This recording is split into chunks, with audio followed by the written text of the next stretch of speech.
Chet is a reporter in a small town looking for his big story to get a promotion. When a post about Kara's daughter wanting her to find love goes viral on Christmas, he decides to help her. Kara and her daughter, Megan, are dressing up a family of snowmen before Christmas.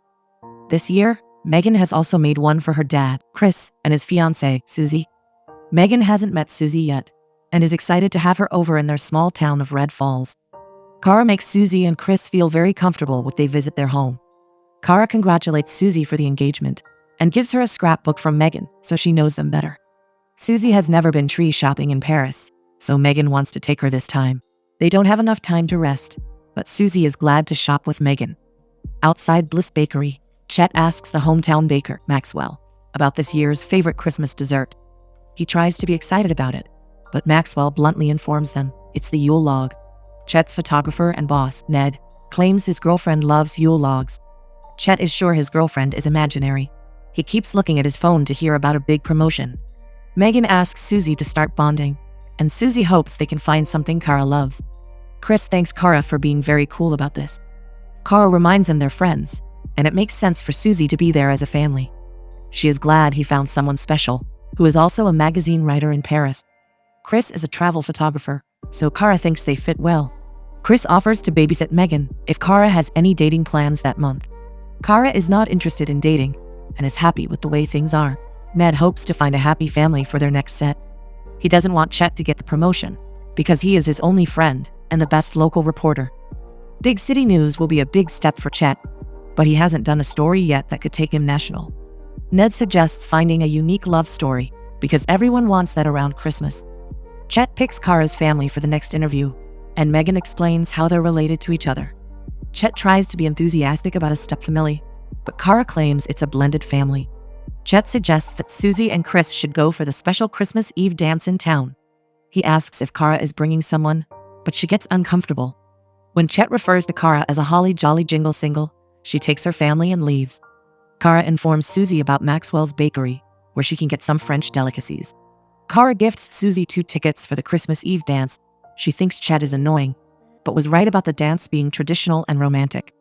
Susie is grateful for how warm Kara has been to them and knows it's not easy.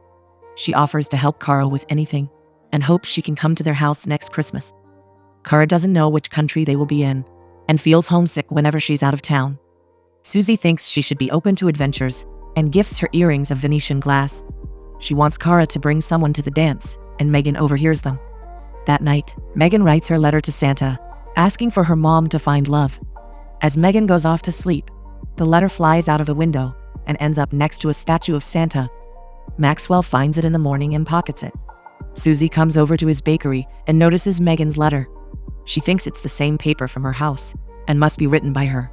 Susie takes a picture of the letter and posts it online. Chet is still trying to figure out how he can get the promotion.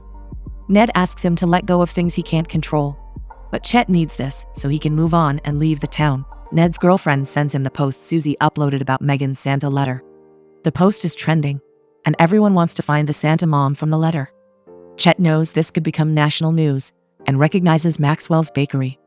Kara is baking cookies with Susie when they hear news about the photo going viral. The whole country is now wondering who the Santa mom is. Chris informs Kara that a news crew is waiting for her. Chet shows her the letter, and Kara recognizes Megan's handwriting. Chet wants to exclusively reveal she is Santa mom and thinks that is national news. He doesn't give her time to process the information. He asks her to shut the door so they can do a big reveal. She hears Chet claiming in front of the camera that he's about to reveal Santa mom. Kara gets nervous when she learns over 500,000 people are watching her online. She claims she's Holly and is not looking for love. She also shuts the door on Chet's face. Megan admits she wrote the letter as a wish, and Susie admits she uploaded it. Kara thinks the letters are supposed to be about what Megan wants. Megan clarifies that she wants Kara to find love more than anything. Chet knocks on the door again, and Kara explains that she panicked and lied about her name. Chet thinks her shutting the door will make people more curious about her. He asks if he can do an interview in her own time. She claims she's a regular, boring mom and shuts the door on him again. Megan is worried her wish won't come true now that everyone knows about it. Kara knows Megan is disappointed she didn't do the interview. Susie thinks this could be like an adventure, and she could tell Chet she's considering dating. Kara hopes the excitement will blow over soon. but she starts getting messages from people asking her out. The mailman brings bags full of thousands of letters for the Santa mom.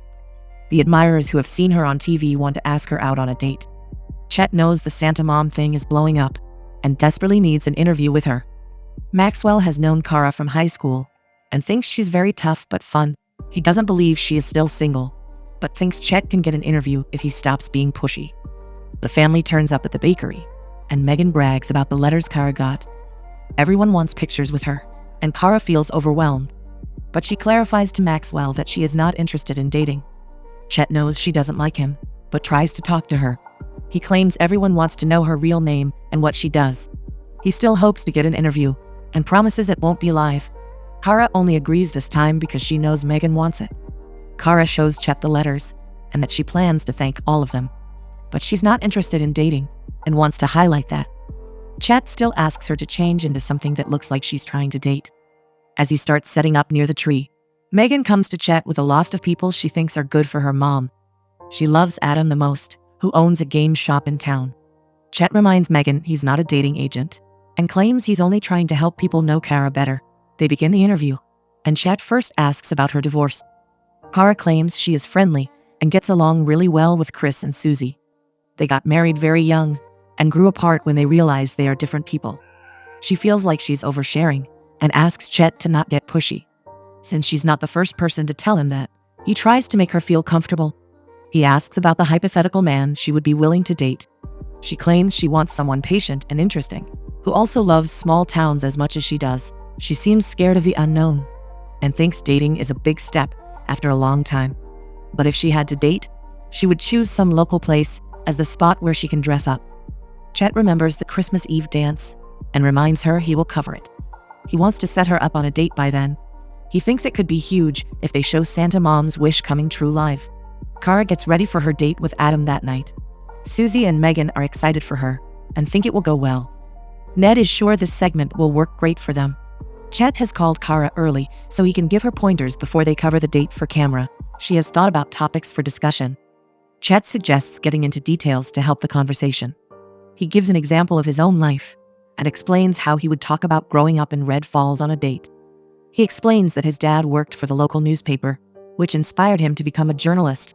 She is impressed by how good a talker he is and asks where his folks are now. Chet's parents have retired and moved to Florida, just like Kara's parents. Kara claims she doesn't want to leave town because she likes it there. Chet offers to prompt her through the date whenever she needs it. When Adam arrives, Kara gets nervous and excited and starts over-talking. Chet and Ned leave them alone for a while, and Kara claims they had a great walk. When she starts describing the tree they chose in detail, Chet asks Adam to get coffee with Ned. He explains to Kara that she's oversharing a lot. He promises to give her a signal if she does it again. Adam asks for Chet's help with the tree because he injured his shoulder from live-action role-playing. Chet asks Kara what she thinks of Adam. Kara is confused because he keeps asking her about her favorite video game. She still thinks it's nice to finally date someone.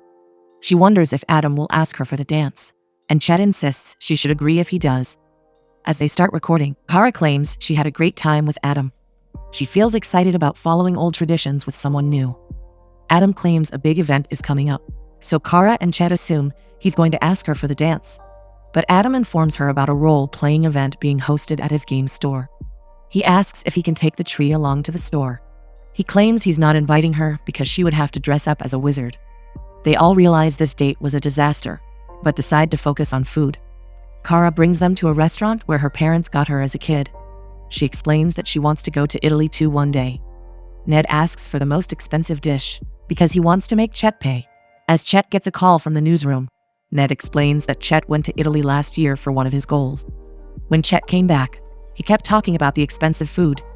Ned claims all of Chet's life goals are complete, except one. Chet informs Kara that everyone loves the interview he shot at her house. People are excited about what's next for her. She's worried about the Adam segment, but Chet feels people want to see her more. They realize they shouldn't consult Megan for her next date. Kara teases Chet about not being qualified to suggest two, since he's single. Ned tries to remove the awkwardness and claims Kara should go for someone who is her opposite. Ned's girlfriend is also his opposite, and he thinks she is the one. Chet loves the idea and agrees to set her up on a blind date with one of the people who sent her the letters. Kara's parents are about her first date episode that night. She has already told them about Adam, so they're excited about her second date. Chris can tell she is genuinely excited for this. Kara admits Chet has made her think of all this as an adventure. Megan asks about her Adam episode, but Kara asks her to remember it might not work out as planned. When Maxwell turns up, Megan shows him the extra snowman, who is Kara's boyfriend.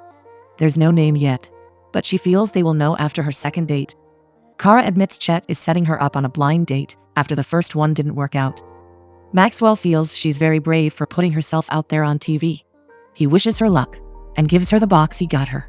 The ratings for their channel are off the charts after the Santa Mom interview. The Adam episode is yet to air, but Chet has already picked out her next date, Nigel.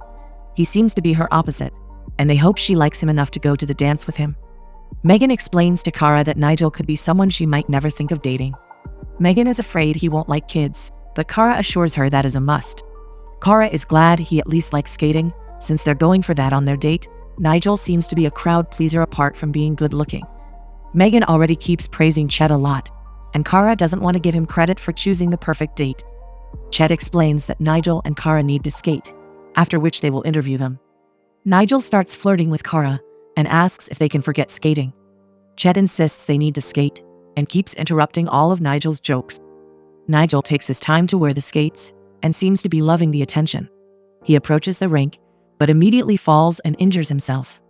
Kara asks Chet to relax, but he's worried about needing to give the network something. Ned has told her about his promotion, but Chet claims it's not decided yet. Kara thanks him because it feels nice to start dating again. He praises her for inviting Susie over because he knows a lot of people don't do that.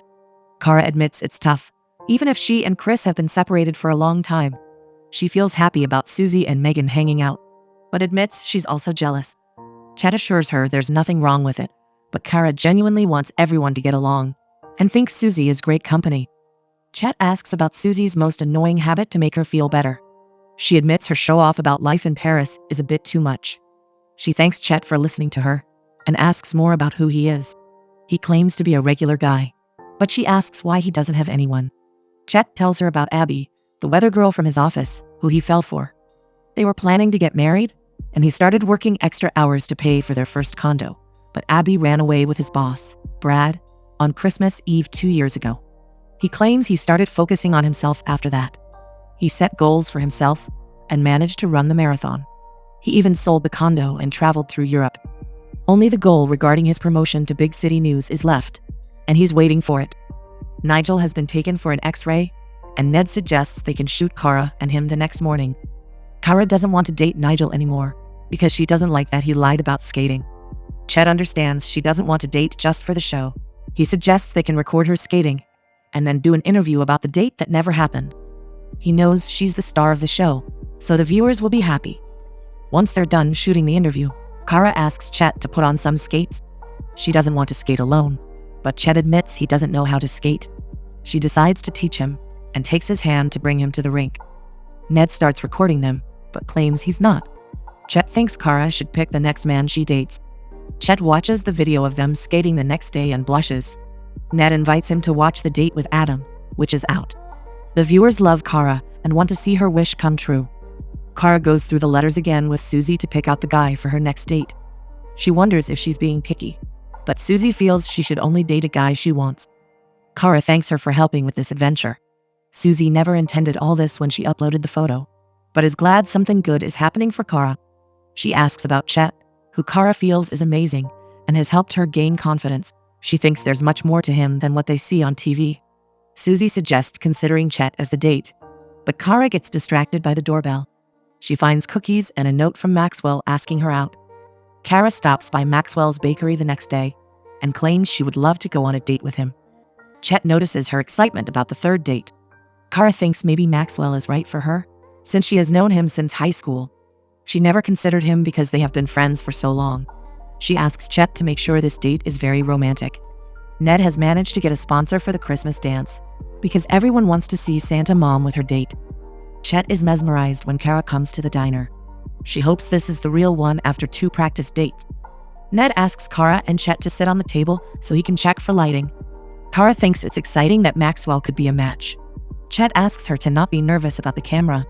She thinks it's easy for him since he's always in front of it. Chet claims he is someone who likes a simple life, going for hikes and visiting his family. Kara just loves everything about the town and knows Chet loves it too, even if he denies it. She suggests Chet should start dating and asks for his type. He claims he would fall for a kind, interesting and beautiful woman who always puts others before her.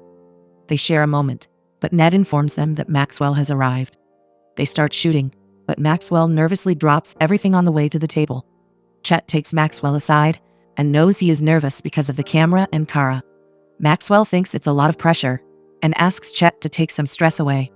Chet suggests they can be side by side to avoid eye contact and get comfortable.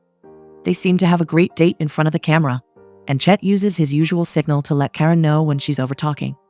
After the date, Kara discusses with Ned how weird it was to have a date with so many people looking. Ned asks her to sit for a bit till he does some work. Chet gives 2 tickets for the dance to Maxwell and wants him to ask Kara. Maxwell thinks it might be too soon, but Chet assures him that Kara is into him and claims he knows because he has seen her other dates. Ned decides to call the network to tell them the Christmas dance is on. Kara hears Chet talking on the phone, and he admits that he got the promotion. He explains that he'll have to move to the city for this job. She asks about what happens to the person who loves this town. He claims he'll figure it out, and that he's leaving after the Christmas Eve dance. Chet offers to help with her earrings and compliments the Venetian glass. Kara asks if he planned this date or Maxwell.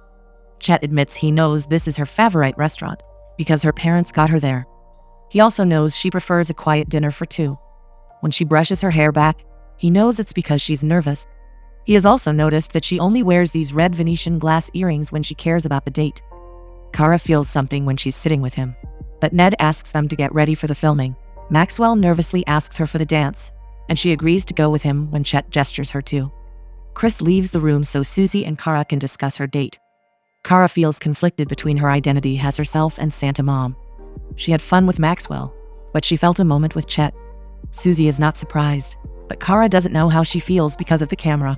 She knows Chet leaving town is making things worse. Susie asks her to listen to her heart and do what Kara would do. Megan overhears this and starts plotting. Everyone congratulates Chet for his promotion at work. Kara comes to see Chet and explains that she doesn't want to be Santa Mom anymore. She doesn't know how she's feeling and wants to stop filming. He asks her to sit and talk, but she's taking Megan to the snow park. Chet agrees to talk to her later, but Ned reminds him that he needs Santa Mom on the news if he wants the promotion. Chet turns up at the snow park and challenges Megan and Kara to a race. As Megan asks about his new job, Kara claims he looks much better with his real smile. Kara is sure Maxwell is not the guy for her, but Chet explains how his promotion depends on it. Megan attacks them with snowballs and wants another toboggan run with Chet. Kara understands that he wants to move away after what happened with Abby. She also wanted a fresh start after her divorce, but thinks things can get better. Megan interrupts them again because she wants to walk with Chet. Megan now wants to put Chet at the top of her list for her mom's suitors. Chet is leaving town, so he thinks Maxwell is better suited for Kara, but Megan is sure Chet works out better. When he drops her off, Kara asks if they can do this again. Chet offers to meet her that night itself. Chet checks for his messages at the office and learns that Ned's boss wants to see him. Chet knows Kara still doesn't want to film, but he can make something work when he meets her that night. Ned suggests he doesn't have to leave town if there's something better to stay for. Chet claims he can't turn down that promotion because he has worked very hard for it. Susie thinks Kara should be honest with Maxwell since she has a date with Chet that night. Kara feels there was no spark and wants to be honest too. Maxwell overhears this, and she explains she was under a lot of pressure. Maxwell didn't feel a spark too, and thinks he also got pressured because of the filming. They're on the same page, and she suggests he can take someone else for the dance. Maxwell explains that Chet gave him the tickets and forced him to ask Kara at the restaurant. When Chet comes over that night, Kara is excited she spoke to Maxwell and cleared things out. Chet claims he needs her to go to the dance because there's a lot of pressure from the network. She reminds him she doesn't want to be someone fake, but he assures her she's great on TV. She keeps insisting that she didn't feel a spark with Maxwell and knows he is not the guy for her. She tries to explain that Chet is the guy for her, but thinks he doesn't understand. As he turns to leave, she comes out again since she has realized he never cared about helping her. She knows he was just pushing her for his promotion. She agrees to come to the dance with Maxwell just for show so he gets his promotion and she never has to see him again. Chet informs Ned that Kara has agreed to the filming, but they both know she doesn't want to do it. Chet feels like he messed up with her, and Ned points out that love is supposed to be messy. He asks Chet to fix it, but Chet thinks Kara is better off without him. Kara feels bad for putting herself out there. Susie still thinks she had an adventure and deserves to find love. Susie feels Chet must be scared about how everything will change for him if he admits his feelings for Kara. Megan overhears this and goes to Maxwell with a plan. When Kara walks down on the night of the dance, the whole blended family wants to come with her. Chet finds Ned talking to his mystery girl. Ned claims he has something important to do when Kara comes towards them. Chet tries to apologize to Kara, but they all get distracted when Ned proposes to his girlfriend. When Maxwell arrives too, they go live with Chet introducing everyone to their favorite couple. Chet asks Maxwell about what makes Kara so special. Maxwell asks Chet the same question, and he gives some safe answers for the camera. But Chet soon admits she has all the qualities he described in his dream woman. Maxwell claims he gave his ticket to someone who loves Kara a lot. It turns out to be Megan, who wants to give her ticket to someone who is perfect for Kara. She gives her ticket to Chet, and he knows they can't cut to break on live television. He realizes he needs to talk his way out of this, and starts discussing his promotion on the news. Kara walks out in frustration, and Chet realizes he needs to say something from the heart. He finally admits he has found love, and was scared of admitting it. He knows for sure he's in love with this town and Kara. He apologizes for wanting to run away because he was afraid of his feelings and what they would mean for his goals. He admits he didn't want to get hurt again. Kara feels they're a perfect match, and he finally admits it too. He asks her for a dance and kisses her.